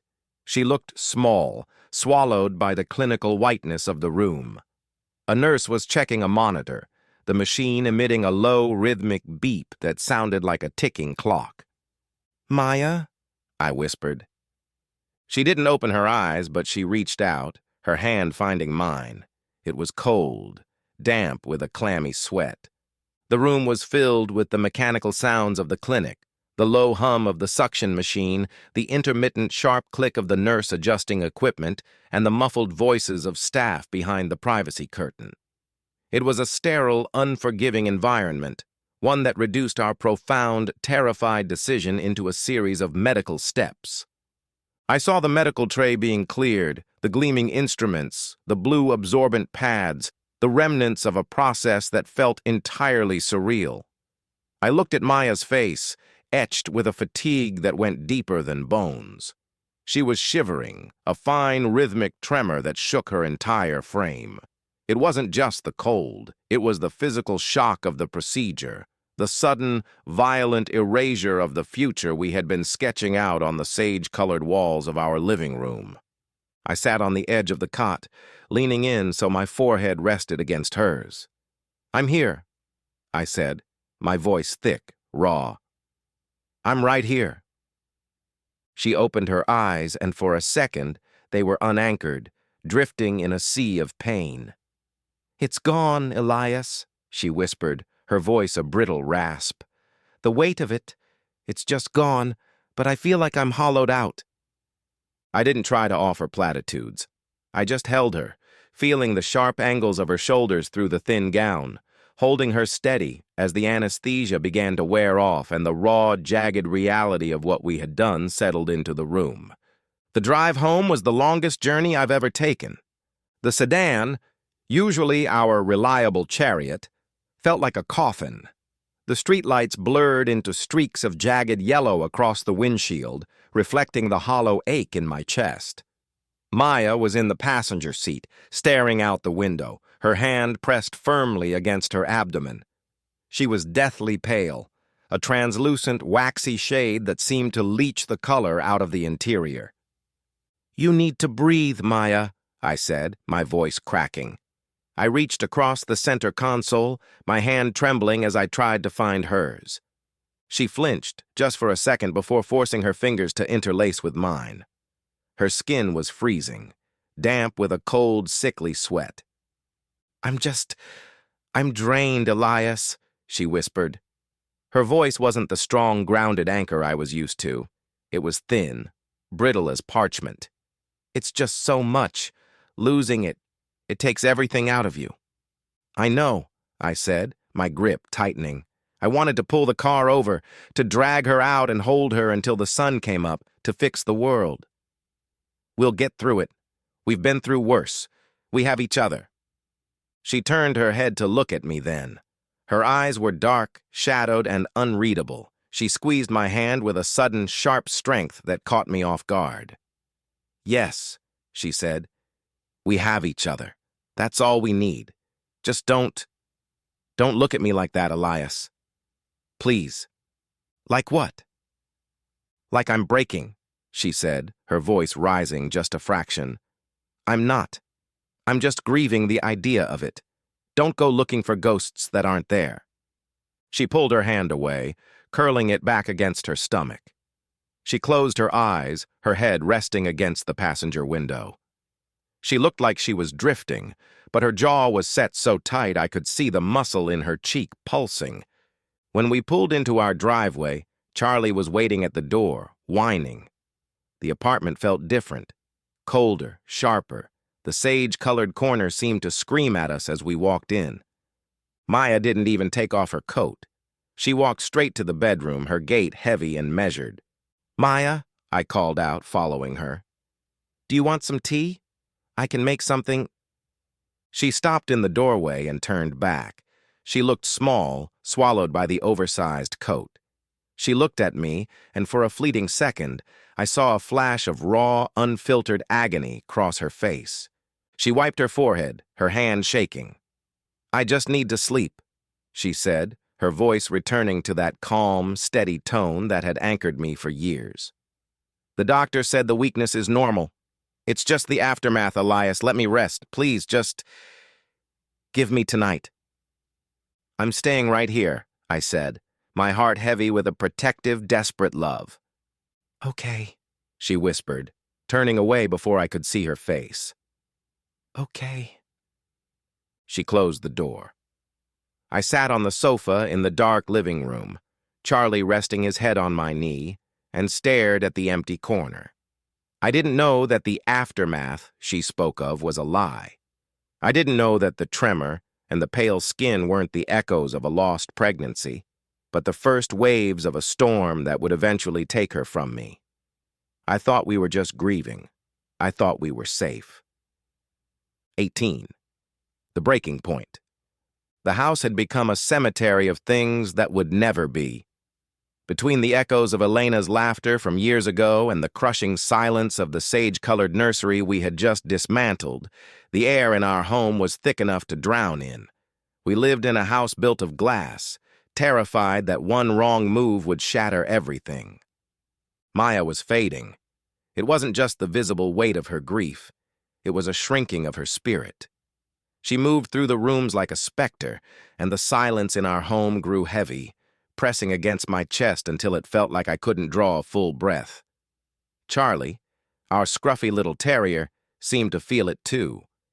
He spent his days curled in the corner, acting as a silent, grieving sentry. I came home early on a Tuesday, the air outside smelling of the first real freeze of winter. I expected to find her in bed, or sitting by the window staring at nothing. Instead, I found her at the kitchen counter. The sight hit me like a physical blow. A bottle of cheap vodka, half empty, stood next to her. She wasn't just sitting, she was slumped, her forehead resting against the cold granite, her hands trembling so hard they looked like they were vibrating. I didn't yell. I didn't panic. The familiar sight of it, that specific, desperate posture of surrender, triggered a hollow, echoing grief in my own chest. I moved across the room, my boots silent on the floor, and gently reached out to take the glass from her hand. Her fingers slipped away, loose and numb. "Maya," I said, my voice quiet, steady. She looked up, her eyes unfocused, brimming with a jagged, ugly shame. She was swaying, drunker than I'd ever seen her. The kitchen light seemed to emphasize the hollows of her cheeks, the stark lines of her exhaustion. "I couldn't do it, Elias," she whispered, her voice cracking. She gestured vaguely at the empty space in the corner of the room, then clutched her own chest. "I tried. I really tried to be the woman who could heal. But I looked at that sage-colored corner today and I just saw nothing." She let out a dry, choked laugh that turned into a sob. "I have a graveyard in my head, Elias. One grave for Elena and one for the life I just had to give up." She gripped the edge of the granite so hard I thought her knuckles would split. "I couldn't bear the weight of losing both my kids anymore. It's too much dead space. It's too much silence. Every time I close my eyes, I hear Elena's voice. And then I hear the sound of the machine at the clinic. I can't hold them both. They're crushing me." The confession hung in the damp air inside the kitchen, a brutal, honest assessment of the life she was living. I felt my own heart break, not just for her, but for the sheer, impossible burden she had been carrying alone. I reached out and pulled her off the stool, holding her against me as she slumped, her body shaking with the force of her weeping. "You don't have to carry them both," I said, my voice thick, raw with a regret that had nothing to do with vodka and everything to do with my own pathetic inability to fix the world. "I'm failing you, Maya. I'm supposed to be the one who stays, and I can't even get you to look at me without seeing the ghosts." "They're everywhere," she whispered into my shirt, her voice muffled and broken. "I'm not the anchor anymore, Elias. Look at me. I'm the one drowning." "Then let me be the anchor," I said, desperate to believe it. "You carried me through the worst years of my life. You taught me how to walk in the light. Now, you're in the dark, and I am not going anywhere. I'm staying right here." We sat on the kitchen floor for a long time. I cleaned up the bottle, not with anger, but with the quiet, suffocating efficiency of someone who knew exactly what the residue of pain smelled like. I brought her a glass of water, then tea, and I didn't let her pull away. That night, the dynamic between us shifted. The sponsor and the broken one faded away, replaced by two people who were finally, truly equals in their grief. We were both failures. We were both terrified. And as we sat there in the dark, I realized that I didn't know how to keep myself upright either. But for now, in the silence of our kitchen, holding on to her was the only thing that kept me from falling apart too. 20. The illusion of progress. The morning after that night on the kitchen floor, we entered a fragile, brittle kind of peace. It was a truce.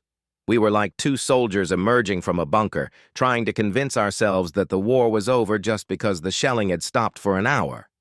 We tiptoed around the apartment. We didn't talk about the vodka or the kids or the graveyard in her head. Instead, we focused on the mundane. I threw myself into the warehouse work with a feverish intensity. I wasn't doing it for the money. I was doing it because I needed to prove that I was solid. I needed to prove that we were solid. If I could just build a strong enough foundation, a better paycheck, a reliable life, maybe the shadows would stop reaching for her. The promotion came on a Tuesday, weeks after that long night. It wasn't a windfall, just a bump in pay and a slightly more respectable title at the warehouse. But to me, it felt like the final piece of the armor. I was no longer just the guy behind the counter. I was the provider. I was the man who had officially climbed out of the hole. I stopped at the mailbox on my way up the stairs that evening, feeling a surge of pride. There was a thick envelope with an official seal addressed to Maya, the School of Nursing. I didn't open it. I knew what it was. She had been talking about this for months, quietly dreaming about hospice work. I tucked it under a stack of magazines on the kitchen counter, a secret gift I wanted to present to her over dinner. It felt like the final piece of our made-it life. I thought if I gave her this future, she would finally be able to let go of the past. I walked into the bedroom, my heart lighter than it had been in a year. "Hey," I said, leaning against the door frame. "You'll never guess what Ray's replacement offered me. We're moving up." Maya was sitting on the edge of the bed, staring at the wall. She didn't look up immediately. When she did, her eyes were glazed, unfocused. She was wearing a heavy sweater despite the warmth of the apartment, and she was gripping the duvet so tightly her knuckles were white. "That's good, Elias," she said, her voice a flat, hollow echo. "It's great," I said, moving to sit beside her. I reached out to touch her arm, but she flinched, pulling away just enough to break contact. I ignored the sting of it. I told myself it was just lingering grief, just the long shadow of the past. "Are you okay? You seem quiet." "Just tired," she whispered. She squeezed her eyes shut. "The shift was long." I nodded, convinced because I needed to be convinced. I didn't see the way her hand was trembling against the mattress. I didn't see the faint dark bruising along her hairline, hidden by her bangs. I saw what I wanted to see. My wife, recovering, getting ready to start a new chapter. I saw a future, not a terminal timeline. "Come on," I said, standing up. "We're going out. A proper dinner, to celebrate. You deserve this, Maya. We both do." She stood up, but she swayed, a visible, terrifying tilt that I caught with a quick hand to her elbow. She steadied herself, her breathing ragged. "I can drive," she said, her voice regaining that stubborn, synthetic strength she used like armor. "I need to get out, please." I argued, but she was insistent. She drove with a brittle, intense focus that I mistook for her old, independent spirit. I sat in the passenger seat, thinking about the nursing school letter waiting in the kitchen, already planning how I'd tell her she could quit the diner, how we could finally breathe. "We have so much to look forward to," I said, looking out the window at the passing city lights. "Everything is turning around. I'm going to make sure we're safe, Maya. I'm going to make sure nothing else can hurt us." Maya didn't answer. She was staring straight ahead, her grip on the steering wheel so tight the leather groaned. Then the world tilted. It wasn't a sudden swerve, but a slow, sickening drift. We were turning left through an intersection when Maya just stopped. Not the car. Her. Her head lolled to the side, her eyes rolling back, and her foot slipped from the brake. The sedan lurched forward, drifting into the path of an oncoming truck. The sound of the impact is the only thing I remember clearly. The screech of brakes, the violent, bone-rattling crunch of metal, the shattering glass that sprayed the interior like diamonds. Everything went black. 21. The truth of the shadow. The first thing I registered was the smell. Sharp, clinical, and relentless. It was the scent of disinfectant and stale, recirculated air. My body felt heavy, bruised, and foreign, as if I were piloting a machine that had been dragged through a wreck. Every time I inhaled, a dull, rhythmic ache pulsed in my ribs. I opened my eyes to a blinding, sterile light. I was in a hospital bed, an IV line snaking into the back of my hand. The memory of the intersection, the screech of metal, and the sensation of the car drifting hit me with the force of a physical blow. I sat up, the room spinning violently, and looked to the bed beside the partition. Maya was awake.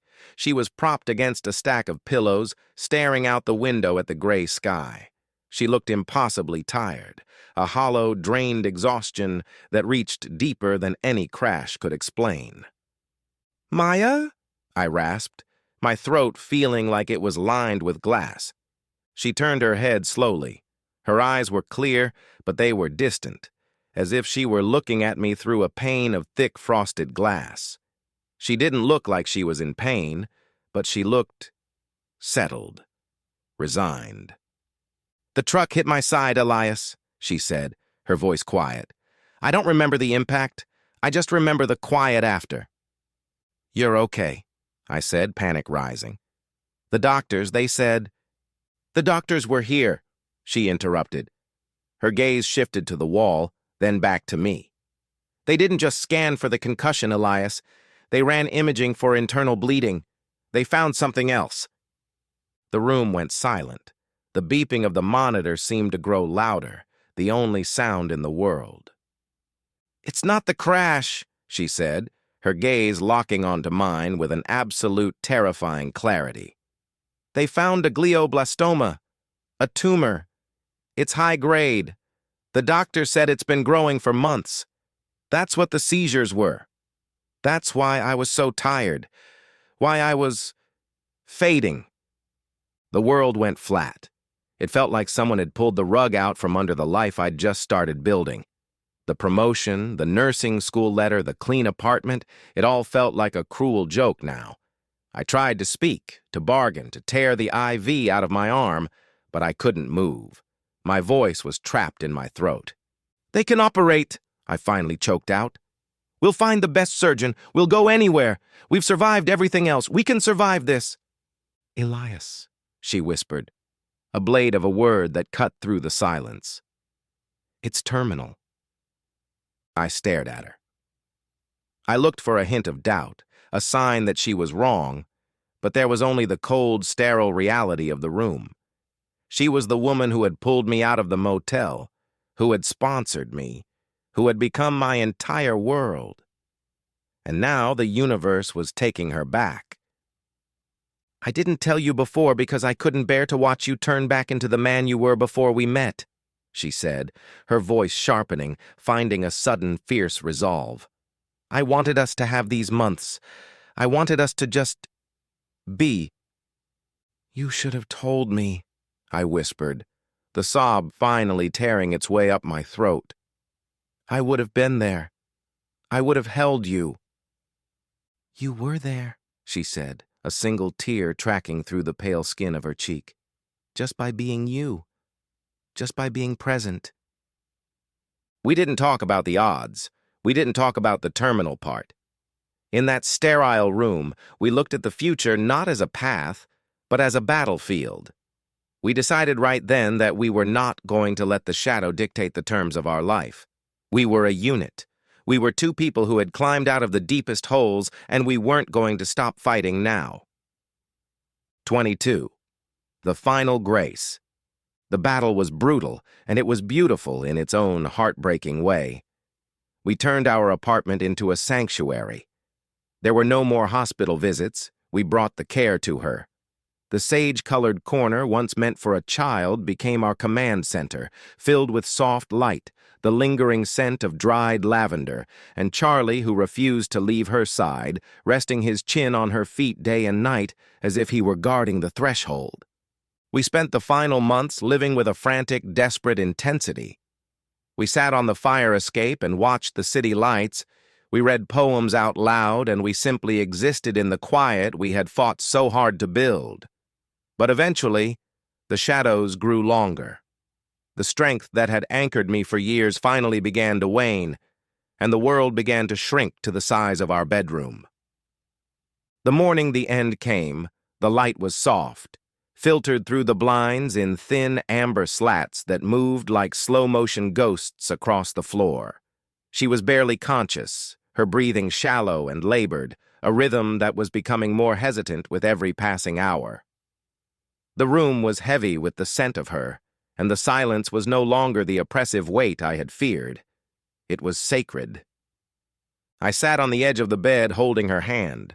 Her skin was cool, translucent, a map of all the fights she had won and lost. I knew, without anyone needing to tell me, that she was already beginning to drift toward the horizon we couldn't outrun. I wanted to say 1,000 things. I wanted to thank her for the motel room, for the ride in the rain, for the church on 5th Street, for the way she had taught me that I was worth finding. But the words felt small, insufficient. Language had always been our enemy, but silence, that had been our refuge. I didn't need to speak. We had spent years perfecting our own architecture of silence. I leaned forward, pressing my forehead against hers. I closed my eyes and let the world fall away, focusing only on the rise and fall of her chest. I synced my breathing to hers, finding the tempo that had seen us through the worst of the withdrawals, the arguments, and the long, cold nights of uncertainty. It was a rhythm we had forged in the mountain cabin, slow, deep, and steady. I wasn't trying to fix her or pull her back. I was trying to be the steady ground beneath her feet as she walked toward the edge. In, out. I pictured the valley from the ridgeline of our honeymoon. In, out. I remembered the sage paint on the walls and the feeling of her hand in mine in the dark of the holding cell.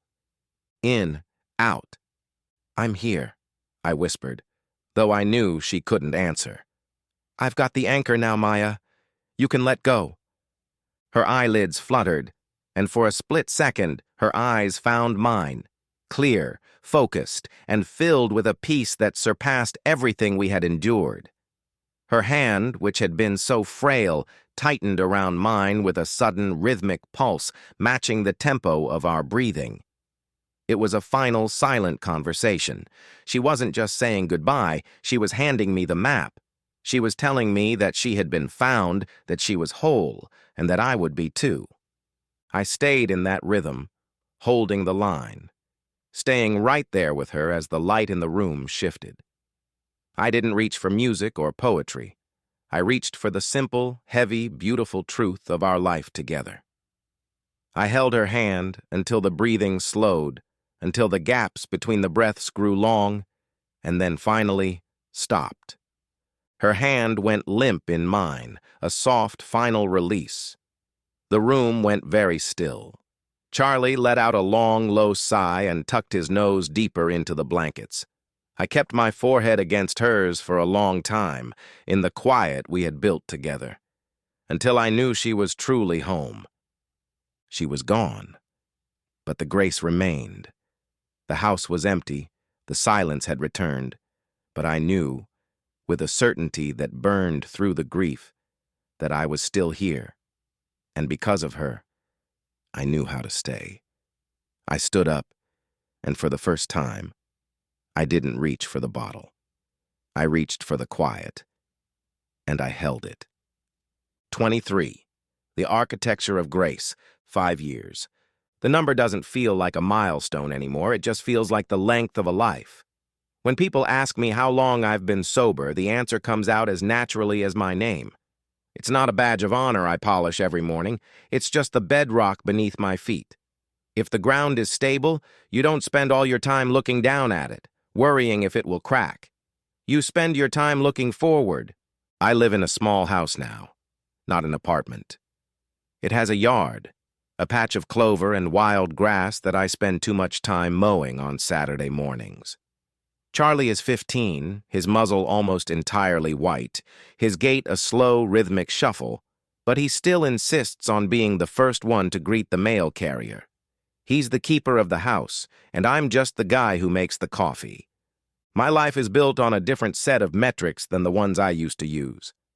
I'm the director of the peer support program for the county now, a title that once would have seemed impossible, something reserved for people who had their lives perfectly curated.